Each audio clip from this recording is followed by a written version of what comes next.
Hey, what's up, riff heads? Have you ever been jamming out to a killer track, headbanging, air guitaring, the whole deal?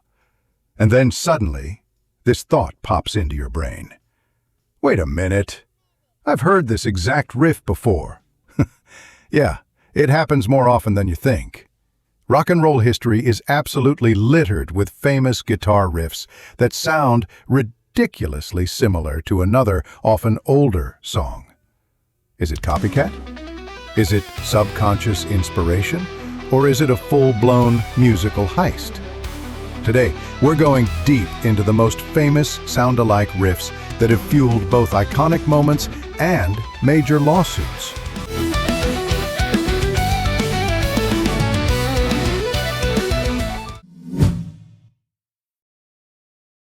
Let's kick things off with a classic conflict that defined the early 90s. We're talking about Nirvana's Come As You Are versus Killing Joke's 80s. Listen to this.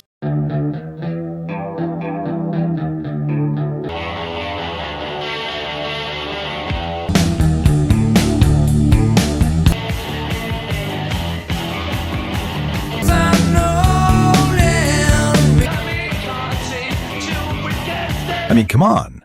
That intro riff for Come As You Are? It's practically the same vibe, same tempo, same note pattern, same dreamy, slightly dark feel. Killing Joke was not happy, but the band eventually decided not to pursue a full lawsuit after Kurt Cobain's tragic passing. Coincidence or deep inspiration? Next up, we hit the metal scene. This one involves a band that openly adores their heroes. Avenged Sevenfold's This Means War, and Metallica's Sad But True. The key here is the rhythm and the signature drop D tuning. Both riffs use that heavy, low-end chug, with a rhythmic pattern that just demands a head bob.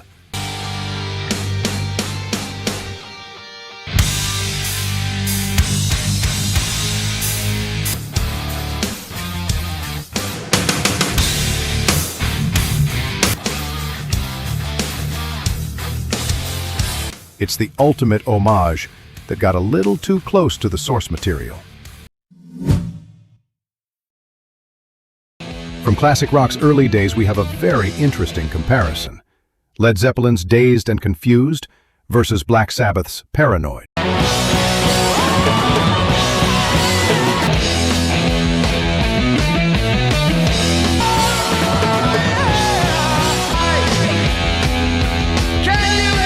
While Dazed and Confused itself has its own origin story from Jake Holmes, the main driving riff shares an uncanny resemblance to the driving, almost frantic energy of Paranoid.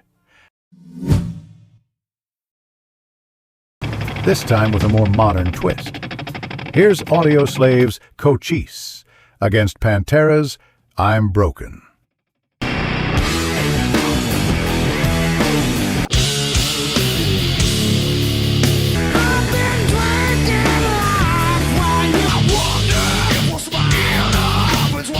Both riffs are built for pure aggression and groove.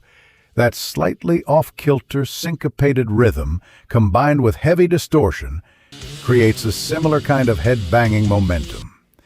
It's less about exact notes and more about the feel, a powerful, almost primal rhythm that Pantera pioneered and Audioslave expertly carried forward.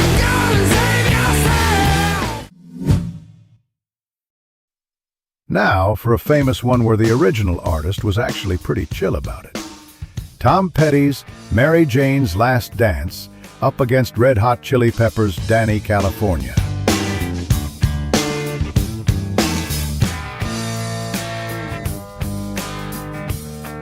Getting born in the state of Mississippi, Papa. The progression, the meter, the way the riff drives the verse. It's a serious echo. Petty famously shrugged it off, saying, "A lot of rock and roll is built on basic structures. I doubt they set out to steal it." A lesson in being a good sport, perhaps. Here's a direct hit that even led to legal action. The Doors, Hello, I Love You, and The Kinks, All Day and All of the Night. Hello, I love you, won't you tell me your name? Girl, I want to be with you in your game. The main guitar riff and the vocal melody are so incredibly similar that The Kinks seriously considered a lawsuit. It's a perfect example of how a catchy, simple riff can be easily replicated, whether intentionally or not. This one is almost undeniable. This next one takes us from indie rock back to punk and even Motown. Jet's Are You Gonna Be My Girl versus Iggy Pop's Lust for Life, which itself was inspired by the Supremes' You Can't Hurry Love.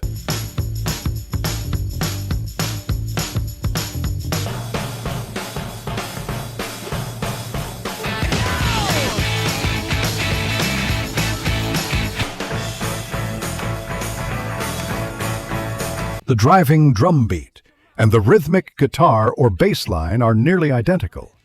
It's a great example of how a classic feel and groove from decades past can be reinterpreted, or perhaps just rediscovered by a new generation of musicians. Either way, it makes you want to dance. He's gonna do another striptease. This is the one that got George Harrison into serious legal trouble. The famous case of George Harrison's My Sweet Lord versus the Chiffons' He's So Fine.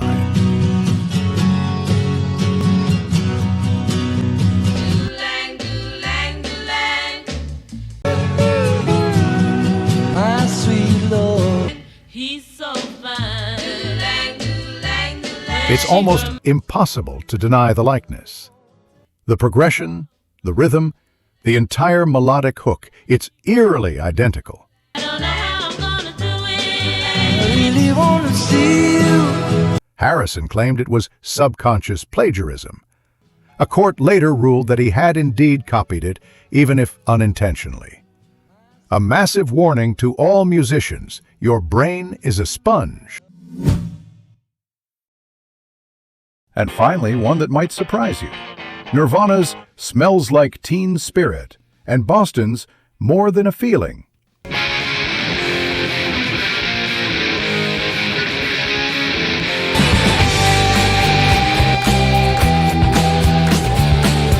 While not a note-for-note copy, the chord progression and rhythmic strumming pattern in the chorus of More Than a Feeling shares a striking similarity to the explosive chorus riff of Smells Like Teen Spirit.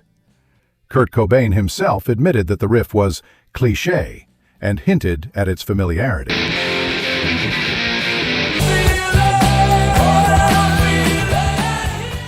Well, there are only 12 notes in an octave, and millions of songs have been written.